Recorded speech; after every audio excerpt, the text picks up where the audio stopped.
Hello दोस्तों, स्वागत है अपने ही यूट्यूब चैनल स्ट्रॉन्ग मैथ 2.2 में। ठीक है, तो आज हम बताने वाले हैं प्रश्नावली 8.1 क्लास 10वां का त्रिकोणमिति पाठ का। ठीक है, पाठ नंबर 8 है। तो देखिए, क्वेश्चन नंबर हमारा 5 है और यहाँ पर दिया है यदि सेक थीटा बराबर 13 बटा, ठीक है, यहाँ पर 13/12 है तो अनय त्रिकोणमिति का मान निकले। ठीक है, तो यहाँ पर त्रिकोणमिति का जो मान निकालना है तो सेक थीटा का मान दे दिया है, तो इसके अलावा जो है नए त्रिकोणमिति है उसका मान हमें ज्ञात करना है। ठीक है, तो चलिए इसको हम निकालते हैं। तो सेक थीटा बराबर यहाँ लिख लेते हैं, सेक थीटा बराबर दिया है 13/12। ठीक है, और सेक थीटा का सेक का फार्मूला आपका क्या होता है मालूम होगा। तो सेक का फार्मूला होता है यहाँ पर कर्ण बटा आधार। ठीक है, तो यहाँ पर लिख लेते हैं कर्ण बटा आधार होता है। ठीक है, ठीक है, और उसके बाद यहाँ पर एक समकोण त्रिभुज बना लेते हैं ताकि समझ में चलेगा। ठीक है, तो एक समकोण त्रिभुज यहाँ पर हम आपको बता देते हैं। ठीक है,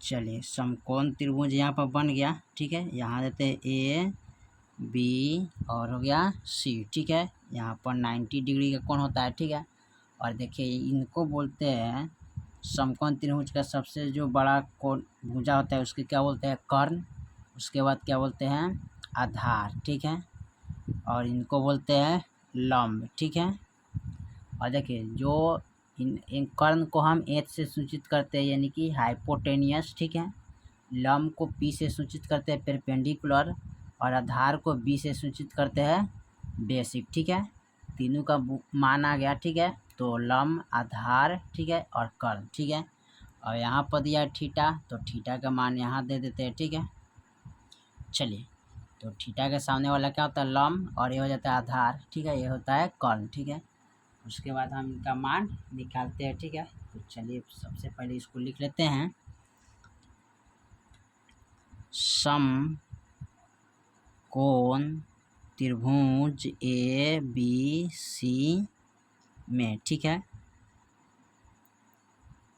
पाइथागोरस प्रमेय से। ठीक है, और पाइथागोरस प्रमेय से हमको क्या निकालना है लंब का मान। ठीक है, तो यहाँ पर लिखते हैं लंब स्क्वायर बराबर क्या होता है कर्ण स्क्वायर। ठीक है, माइनस आधार स्क्वायर। ठीक है, तो यहाँ पर लिख लेते हैं लंब स्क्वायर का जब मान हटाते हैं तो ये हमारा कहाँ चला जाता है, ये चला जाता है रूट का अंदर। तो कर्ण का मान कितना है, तो यहाँ पर यहाँ कर्ण का मान देना भूल गए। कर्ण का मान दिया है 13 और आधार का मान दिया है कितना 12। ठीक है, हमें निकालना है लंब का मान। ठीक है, तो यहाँ पर लिख लेते हैं 13 कर्ण के मान। ठीक है, माइनस और आधार का मान 12 है तो 12 लिख लेते हैं स्क्वायर। ठीक है, अब हमको निकालना है लंब बराबर। ठीक है, तो लंब बराबर हो जाएगा 13 तिरैया 169। ठीक है, यहाँ पर 13 तिरैया 169। ठीक है, और उसके बाद माइनस 12 का,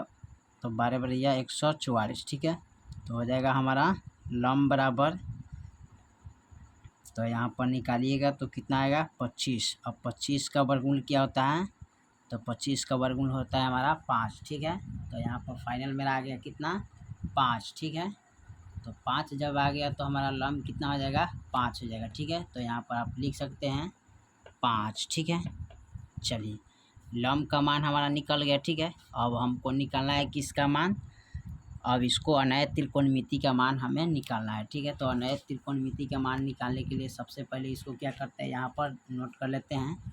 ठीक है, तो चलिए लिख लेते हैं साइन थीटा बराबर, तो साइन का फार्मूला क्या होता है, तो साइन का फार्मूला यहाँ पर हम नोट कर लेते हैं। साइन बराबर क्या होता है, तो लंब बटा कर्ण। ठीक है, तो यहाँ पर लिख लेंगे लंब बटा कर्ण होता है। ठीक है, तो इसमें लंब देखिए कितना दिया हुआ है। ठीक है, तो यहाँ पर लंब हमारा दिया है 5। ठीक है, और कर्ण कितना है 13, तो लिखेंगे 5/13। ठीक है, साइन के बाद क्या आता है, तो साइन के बाद आता है कॉस थीटा। ठीक है, तो यहाँ पर लिखेंगे कॉस थीटा बराबर, तो कॉस थीटा का फॉर्मूला क्या होता है आधार बटा कर्ण। तो यहाँ पर लिख लेते हैं आधार बटा कर्ण, ठीक है।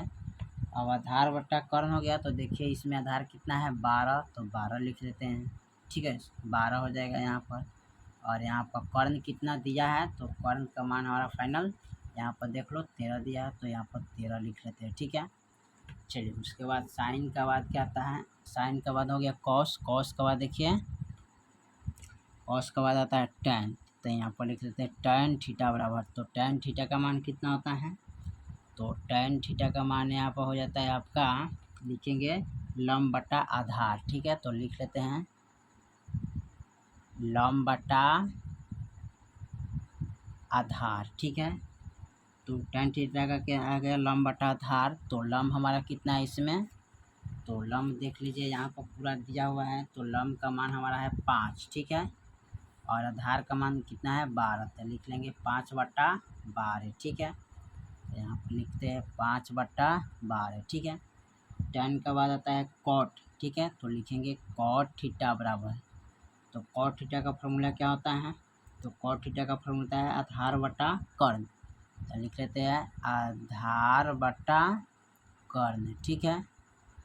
अब देखिए आधार का मान हमारा कितना है इसमें त्रिभुज में, तो आधार का मान 12 है, ठीक है। और कर्ण का मान कितना है 13, तो 12 बटा 13 इसका नोट कर लेंगे, तो यहाँ पर लिखेंगे 12 बटा 13, ठीक है।